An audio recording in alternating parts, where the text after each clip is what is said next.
Welcome to Talkin' Baseball with Brian Stull and Andy Van Slyke, exclusively on 101sports.com.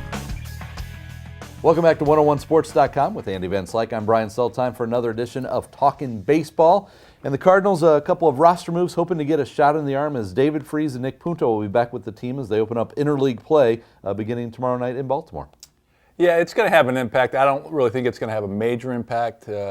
Right now, the Cardinals just aren't getting things done across the board, really. When you look at this past weekend and what has happened to the ball club, they lost Friday night because of defense. I mean, didn't turn a double play that should have been turned and end up getting a double that should have been caught. And so they get 2 runs in the first inning, and Westbrook really deserved better than what he got. And then the second game of the series, the bullpen doesn't hold up the way they had been. So, those two things have always been an issue the whole season. And you're bringing 2 players back that aren't going to have an impact on those 2 things. Now, defensively, Freese is going to be as good as Descalso. So his bat will improve the offense, hopefully, especially against left-handed pitching. And Nick Punto, defensively, I would believe, would have turned that double play. So those 2 things, at least offensively and defensively, is going to be an improvement.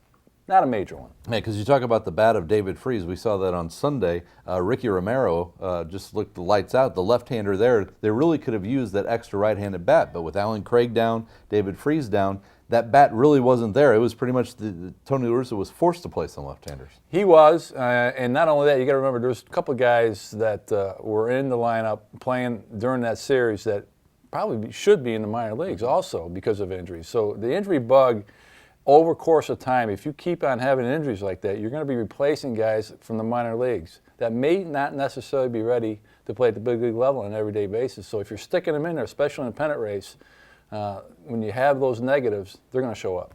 Now, the latest numbers in National League All-Star balloting came out today. Albert Pujols, even though he's on the disabled list, continues to lead at first base. It's getting a little bit tighter in the outfield, though. Matt Holliday, his lead over Matt Kemp for the final outfield slot is down to about 200,000. The big question, besides whether or not Matt Holliday will hold off Kemp, is who's going to get the start behind Pujols? Obviously, he's not going to be able to play. So, in your mind, is it Prince Fielder or Joey Votto? Who should get the nod? Well, once again, it goes to show you that the All-Star ballot is flawed. I mean, it's a flawed system. That's okay. The fans vote it.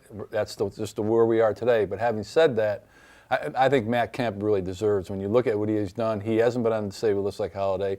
And when you look at the big boy up in Milwaukee, Fielder, I mean, the numbers he's got, he should really be the starting first baseman. I think he'll end up being behind Pujols. Yeah, Prince Fielder, 68 RBIs. He's also leading in home runs. Joey Votto's got impressive numbers in his own right, but Fielder. But Fielder's got his team's in first place, and that to me is a very, very important part of that equation.